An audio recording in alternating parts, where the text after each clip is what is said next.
Corona हरेक व्यक्ति की जी बीमारी है वो 10-20% ਵਧਾਉਂਦਾ है। जे पहले ही कोई बीमार बंदा चल रहा है तो उन्होंने बीमारी 10% बढ़ जूगी। हम साथियों गल ये है भी जे मैनू बड़ी खुशी हुई सी जो 4-5 दिन पहला साडे अखबारों में ये खबर आउण लगियां सी कि इस देश कोरोना नाल जिहड़ी मौतां दी गिनती है वो लगभग घट गई थी। पंजाब अजिहे दिन भी आ गए सी कदे एक तो वध मौत नहीं सी हुंदी। पर हुण जिहड़े सरकारी स्टैप है ये गंदे स्टैप लैंदियां ने इन्हां दी कैलकुलेटेड माइंड नहीं हुंदे। इन्हां बंदियां दे जिहड़े पॉलिटिशियन असीं चाहुंदे हां क्योंकि पॉलिटिशियन इन्हां नूं चाहुंदे हां असीं जिन्हां ने यानी कि वोटां खरीदियां हुंदियां ने जां दारू पा के वोटां लईआं हुंदियां ने। इस किस्म के साडे जिहड़े पॉलिटिशियन ने वो पैदा हो रहे हैं।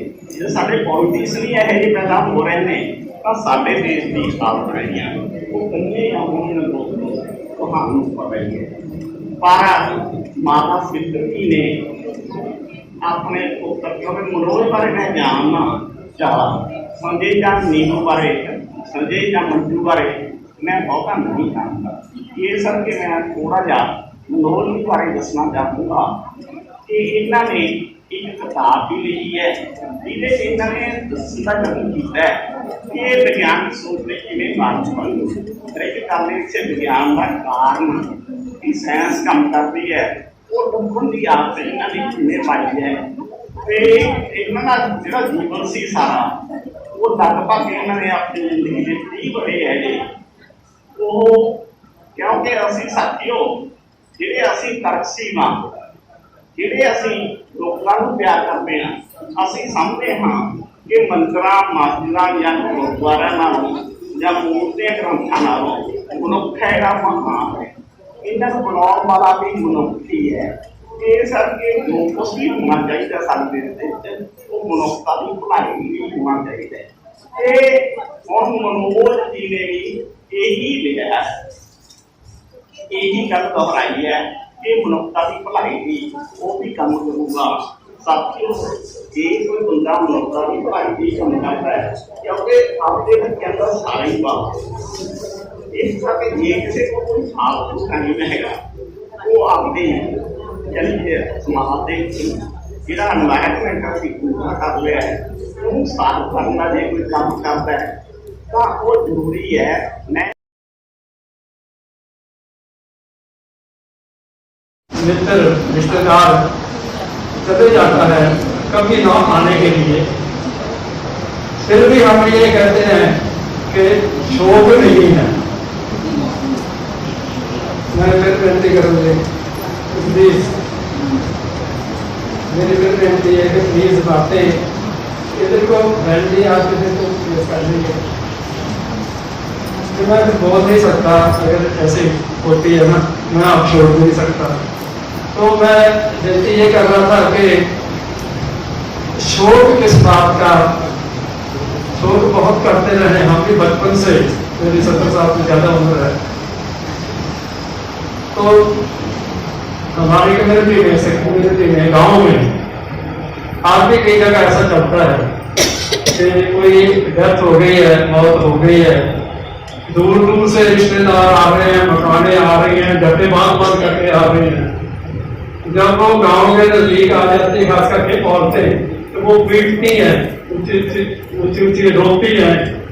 तो घर में 17 दिन के बाद भोग पड़ता था हमारे आज भी पड़ता होता था 17वां उसको कहते थे 17 कि डेथ हो गई है मौत हो गई है उसके 17 दिन शोक चलता। मकाने आ रही मकान का मतलब जो रिश्तेदार दूर दूर से बड़े बड़े दूसरे गांव से इकट्ठे हो गए तो वो शोक मनाने के लिए आते हैं फिर रोते आते हैं तो रोते जाते हैं। तो बैंड पढ़ते हैं आज भी पढ़ते होंगे जहाँ तमीर वाद रहा बदल गया 17 दिन बैंड पढ़ते रहते हैं ऊंची ऊंची औरतें। और ऐसे भी वहां पर है प्रावधान बंदोबस्त है ऐसा कि प्रोफेशनल है स्यापा करने वाली बैंड डालने वाली रोने वाली प्रोफेशनल है वो प्रोफेशनल लीड करती हैं ऐसी तो इसको रस्मी कहानी करेंगे। अंदर से तो पता नहीं कोई रोता या नहीं होता, पर वो दिखावे के लिए करना पड़ता 17 अप्रैल में। फिर उसका भोग पड़ता है, उसको भोग कहने की भोग पा गया। आजकल ये चीजें बदल गई हैं सारी सोसाइटीज में। मैं सेक्युलर कम्युनिटी की बात ही नहीं करता, बाकी की नहीं करता। अब 17 के बजाय हमारे 10 दिन के बाद भी हो गया, हफ्ते के बाद भी हो गया। कई लोग अब दूसरी कम्युनिटी को देख के चौथा उठाना भी कर देते हैं। अच्छी बात है, चेंजेस आ रही है। वो ब्रांड भी मेरा ख्याल में कम हो गए हैं बहुत। पेट स्यापा जो सीटती थी औरतें, वो भी कम हो गए। शोर इसका मतलब नहीं पहले शोर बहुत था, अब शोर कम हो गया।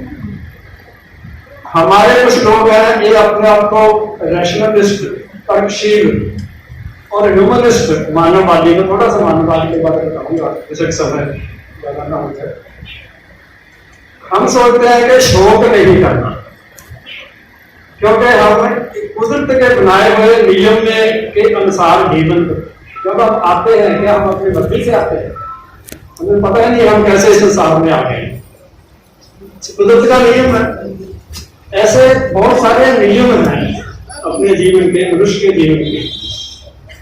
वो नियमों में प्रकृति चल रही है, सिर्फ मनुष्य के जीवन के नहीं, सभी जो वनस्पति है, बाकी जीव है, बाकी जीवों के बाहर जो कुछ है, चांद है, तारे हैं, सृष्टि है, ब्रह्मांड है, गैलेक्सी है, यूनिवर्स है, मल्टी यूनिवर्स का कॉन्सेप्ट आ गया। ये सब एक नियम में चल रहा है और वो नियम सभी के लिए एक है। मैं बेशक सिख हूँ, हिंदू हूँ, मुसलमान हूँ, सभी के लिए एक है। एक क्या है कि जन्म दिया है तो जाना भी है। एक दिन ऐसा आना है कि जब मैंने ये संसार छोड़ के चले जाता। गुरबाणी में आता है कि जो उपजो सो वृक्ष है, जो उपजो सो वृक्ष है, वो उपजा है, जो बना है इस सृष्टि में, उसमें वृक्षना खत्म होना ही होना है, उसका अंत आएगा ही। ये फैक्ट है कि यूनिवर्सल लॉ है, कुछ नहीं बचेगा। बचेगा मतलब उसकी जगह कुछ और आ जाएगा। Change is the law of nature. Law of nature law है, कानून है, नियम है। सारी हम सभी लोग उस नियमों में से बंधे हुए, इसलिए शोक नहीं। जो उपजो सो वृक्ष है, परो आज का। तो जो उपजा है उसमें चले जाना, आज नहीं निकलते, खत्म हो जाए। शोक का है मनुष्य की जो जीवन है वो भी इस नियम से बंधा हुआ है। हमें सबको पता है कि हमने भी चले जाना, ये नहीं है, हमने भी चले जाना। फिर चिंता किस बात की, शोक किस बात का? बीमारी नहीं आता कि चिंता ताकि कीजिए जो अनहोनी हो। चिंता तो उस बात की है जो अनहोनी, जो कभी हो नहीं सकती, किसी से मेरे से होती। ऐसा कुछ भी नहीं होता, मेरे से कभी ऐसा नहीं होता जो दूसरों से नहीं हो रहा। दूसरों भी ऐसा नहीं। मेरे को लगता है कि मेरे दर्द देना ज्यादा ही होती है, मेरे से ज्यादा दर्द वाले लोग और बहुत संसार में। दर्द है, जीवन का अंग है दर्द। Something negative going to happen, जिसको हम नेगेटिव कहते हैं, पर हम मानववादी, हम तर्कशील किसी को नेगेटिव कहते ही नहीं। जो हो रहा है कुदरत का नियम है, पॉजिटिव है, उसमें भी कोई छिपा हुआ है। चिंता ताकि कीजिए जो अनहोनी होए, फिर मारेंगे संसार को, नानक फिर ना हुए। फिर तो मतलब सफेद एवरलास्टिंग, सदा रहने वाली कोई चीज नहीं है। सबने बदल जाना, सबने चेंज कर देना।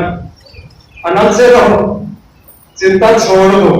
ये गुरबाणी कह रही है, बाकी जितने अच्छे अच्छे ग्रंथ है, अच्छी अच्छी वाणी है, अच्छी अच्छी रचना है, वो यही कुछ करती है। हम ही भूल जाते हैं, हम ही रास्ता भटक के जाते हैं। तो मानववाद की मैंने बात की थी, तो थोड़ा सा उसका इशारा देकर देखे हैं।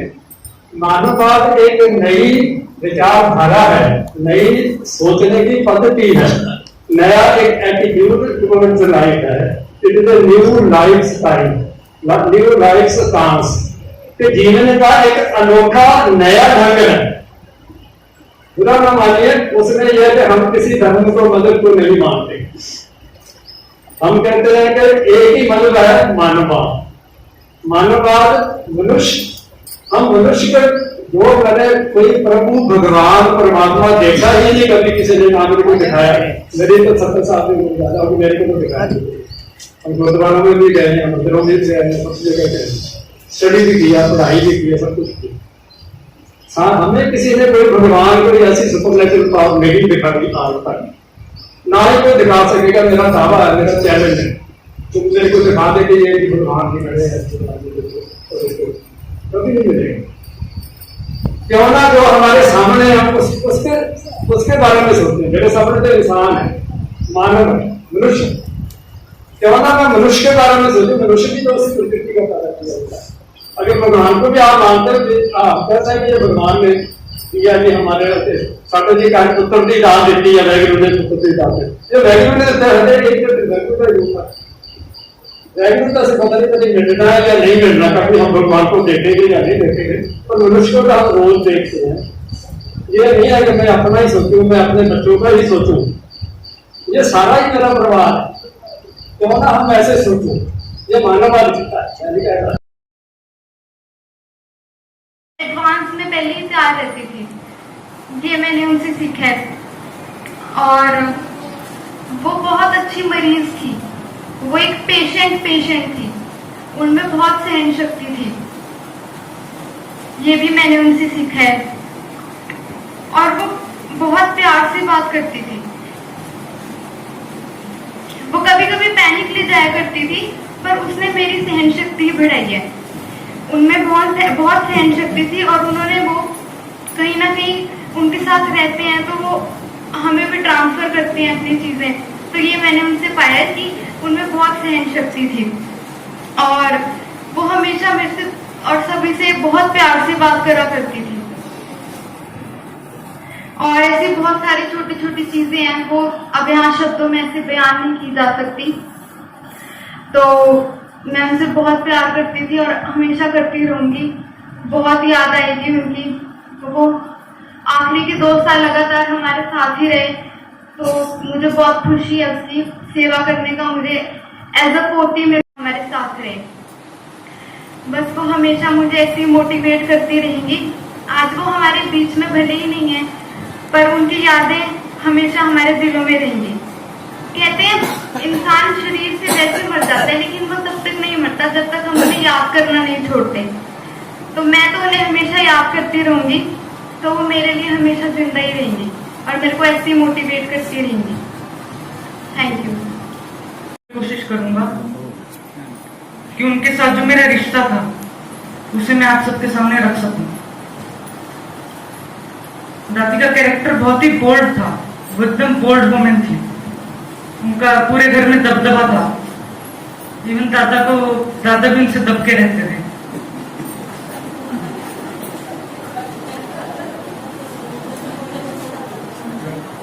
उन्हें किसी चीज का खौफ नहीं था।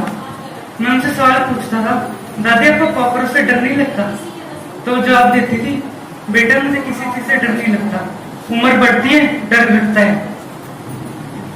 और उनकी हर चीज मैनेज रहती थी, बिल्कुल क्लीन, साफ सुथरी। जहाँ मेरी कौन सी दवाइयाँ रखी हैं, घर में उन्हें सब पता रहता था कि क्या चल रहा है। दूसरों को समझती थी वो, कि दूसरों को समझने की शक्ति हर किसी में नहीं होती। और उनकी हंसी मेरे अंदर हमेशा रहेगी।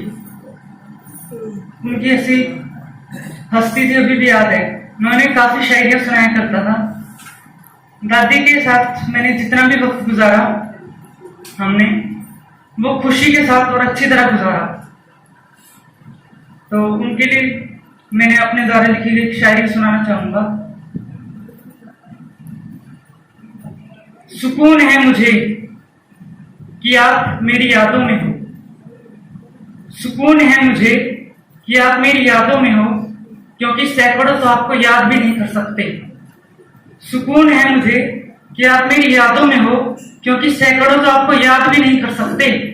फरिश्ते वो नहीं जो आसमान से हैं आते, फरिश्ते वो हैं जिनसे मिलकर आप अनजान नहीं रह सकते। धन्यवाद। हुआ तो क्या कि मेरी माँ ने मेरी बहन मेरे को खुद ही नहीं आत्मविश्वास हो रहा है, हमारे लोग छोड़ के चली गई। भगवान ने क्या अपना उच्चार के लिए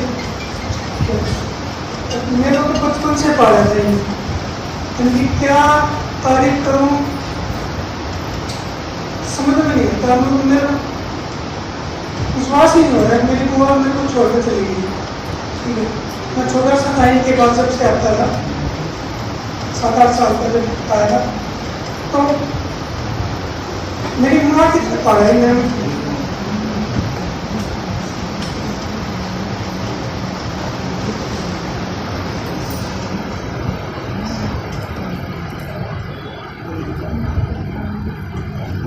करिए आसान नहीं होता किसी अपने का यूं चले जाना।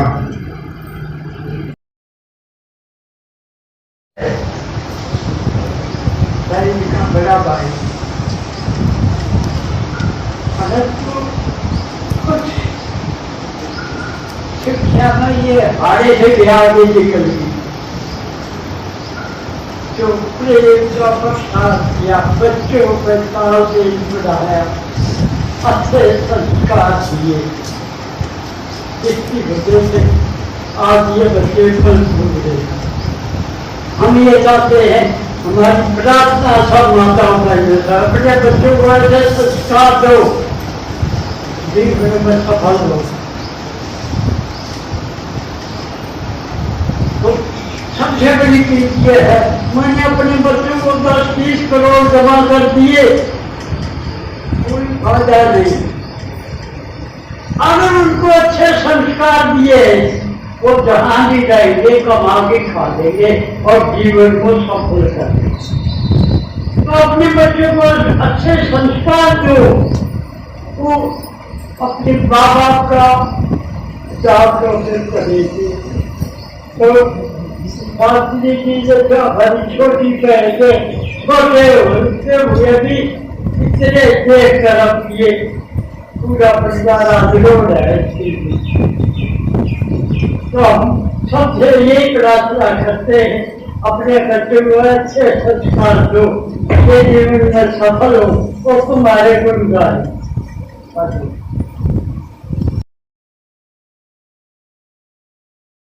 पंजाबी में प्रोफेसर मोहम्मद ने लिखा है, मैं कंट्रोल करूंगा।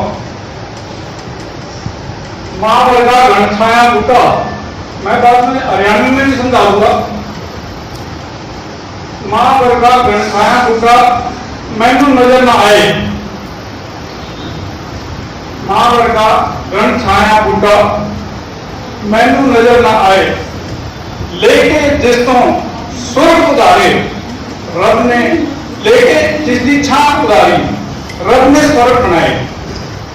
मतलब माँ एक ऐसा एक घना छायादार बूटा होता है जिस जैसा कोई दूसरा नहीं देखा मैंने, और रब ने उससे छाया उधार लेके ये स्वर्ग बनाया है, संसार बनाया है। अगली इसकी लाइनें हैं, बाकी कुल दुनिया दे बूटे, बाकी कुल दुनिया दे बूटे जड़ चुकिया मुड़ जाते। तो बाकी जो एक पौधा है, बूटा है, उसकी जड़ अगर निकल जाए तो वो सूख जाता है, ये आपको सब में पता ही है। एप्पल फुला दे मुड़ जाया, लेकिन माँ का जो ये बूटा है, एप्पल फुला दे मुड़ जाया, ए बूटा सूख जाए।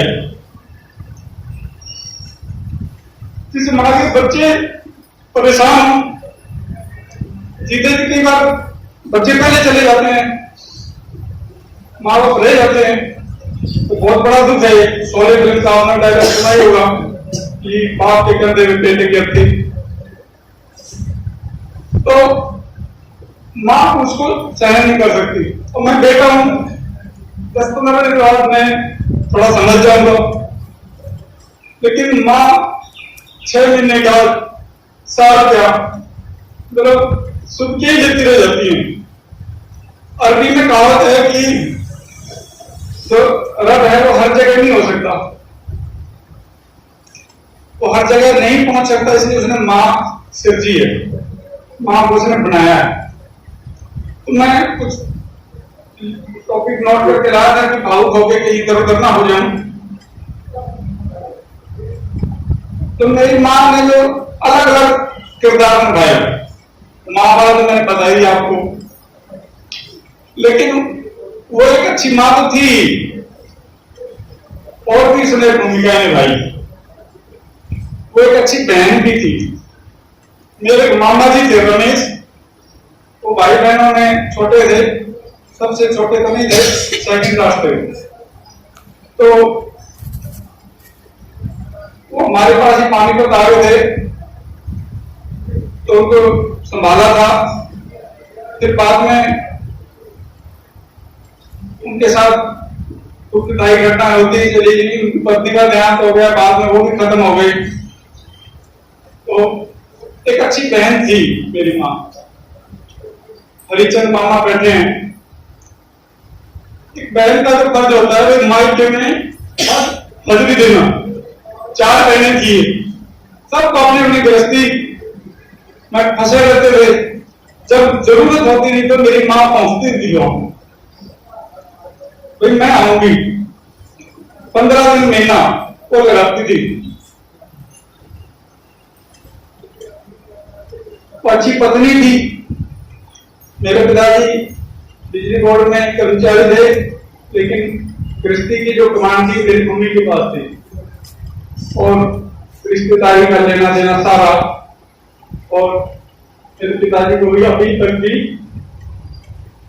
कुत्ता पजामा प्रेस करके रोज रखती थी। तो अच्छी भाभी भी थी। मेरी बुआ बेटी 80 साल की, उनके जो बात बड़वा वो सारे अच्छे से उन्होंने अपना दायित्व निभाया और कहीं भी कंजूसी नहीं दिखाई। मेरे बुआ का लड़का रमेश भी बैठा है।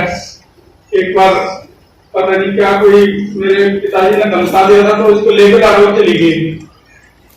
4 दिन पहले मुझे सारी डिटेल में बातें उन्होंने बताई है। जैसे राकेश ने बताई कि वो अच्छी बुआ भी थी। ये हमारे पास ही आ गया था पानीपत, तो ये तो चलो फिर भी ठीक था। वो तो मेरा मामा रमेश था, उसका जो लड़का था परवीन, वो अनाथ हो गया था, माँ बाप मर गए थे। तो उसको भी उसका मकान था, उसके किराएदार को संभाल डील करके और उसके बैंक में खाते में डाल देती थी। ये सारा खराब न कर दे, उसको एक बात दिया था भीतर कोई नहीं दूंगी, बाकी सारे पैसे बच रहे हैं।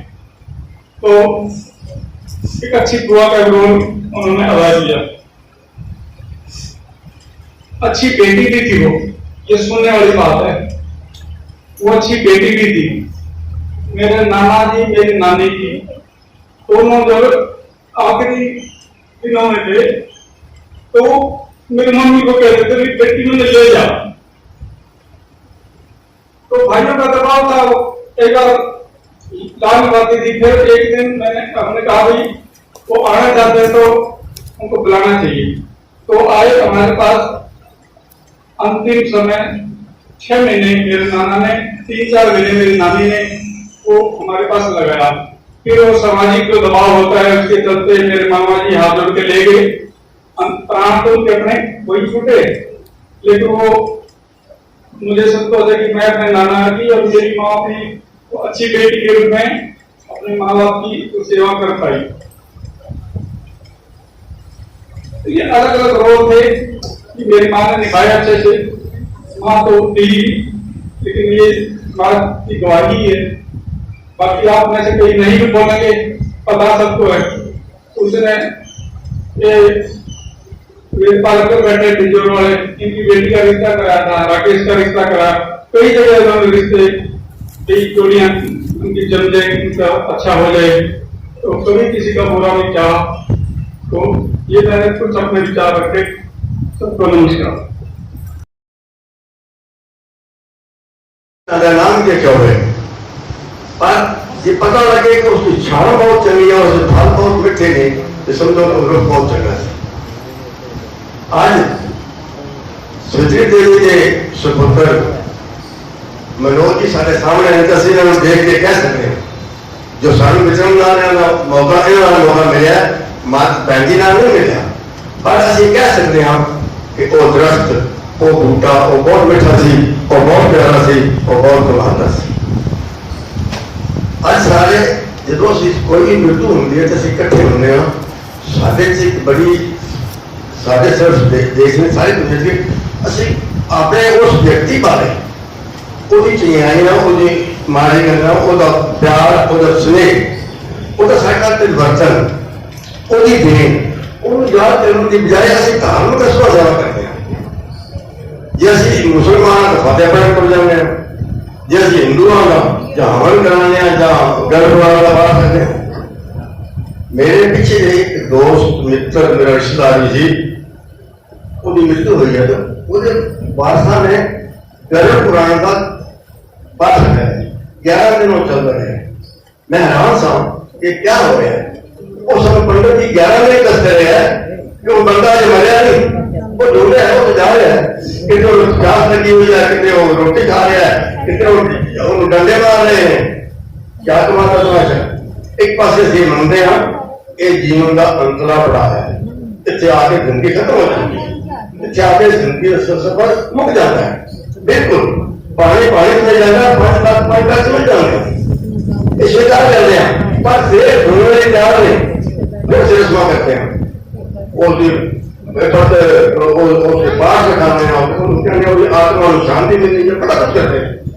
पर ये नहीं समझे कि वो पुराने की गल समझिए, वो समझी क्या गया, वो साढ़े पास की छोड़ गया, वो साढ़े पास के चंगे संस्कार दे रहा है, वो गल करी नहीं असं ना समझ पाए। आमतौर पर इस मौके की जो कह रहे हैं साढ़े धार्मिक लोग बड़ा कुछ समझाते हैं, पुरानी तू कितों आया, तू कितने जाना, तू चौकी लैके आएगा, बड़ा कुछ आन जान में गल्लां करते हैं। इतने अज इस मौके पर मैं चाहूँगा कि ये थोड़ी जी गल थोड़ा समझी करा कि मौत जिंदगी जी है, ये कितने आन जान वाली गल नहीं। आदमी इतों पैदा होता इतने ही जाता है। साढ़े गुरबाणी लिखा सिख लोग जानते हैं, जो पाठ में खाते हैं तो पिछले श्लोक के पहले नवे श्लोक कहते हैं, एक बाला जी स्वामी है, उस एक श्लोक इकबाल जी ने सुनाया भी है, एक मैं सुनाना समझ रहा कि किस तरह एक धरती बैठे सृष्टि से दी है। गुरु जी कहते हैं जैसे जलते बुलबुला उपजे दिन से रीत, याद रचना ऐसे रची सुको नानक सुन ली। जिस तरह पानी को बुलबुला उठता है तो फिर चला जाता है, पानी को बुलबुला उठता है फिर चला जाता है, रोज उठता है, रोज उठते हैं। बस इस तरह की जान रचना कैसे जिंदगी इसे तो बदली है, इस धरती को, इस सृष्टि को इसे की फिर समाज आती है, कितने आंदी नहीं, कितने जानते नहीं, कितों किसी ने आना नहीं, कितने ने जाना नहीं। असं पता नहीं की कुछ बैग से पहला से हड्डियां इकट्ठियां करके असं जाने हरिद्वार पान साढ़े गुरुओं ने दसे, गुरुओं ने कहा कि हरिद्वार पान की कोई लोड़ नहीं, की लोड़ है तो साढ़े भाइयों ने कहा था हरिद्वार नहीं पाना गेट पूरी पाओ। दुकानदारी चलती रहनी चाहिए, हरिद्वार से गेट पर लोगों की समझ नहीं आई, इसकी लोड़ नहीं है, पर नहीं असं सारे दर्शन करते हैं। असं इस गल छोटी जी गल याद करिए अपने भैन जी को, जो सारे को पिछड़ा उन्होंने बजाय धार्मिक सब पै जाते हैं। इसका फिक्र करिए कि उन्होंने को लोड़ है ना करिए कितना लोड़ है। पहली गल सिर्फ यह है कबूल करिए कि मृत्यु हो गई, असं मनते नहीं, असं इस तो बाद फिर अगे असं आत्मा शांति मनते हैं जे मृत्यु हो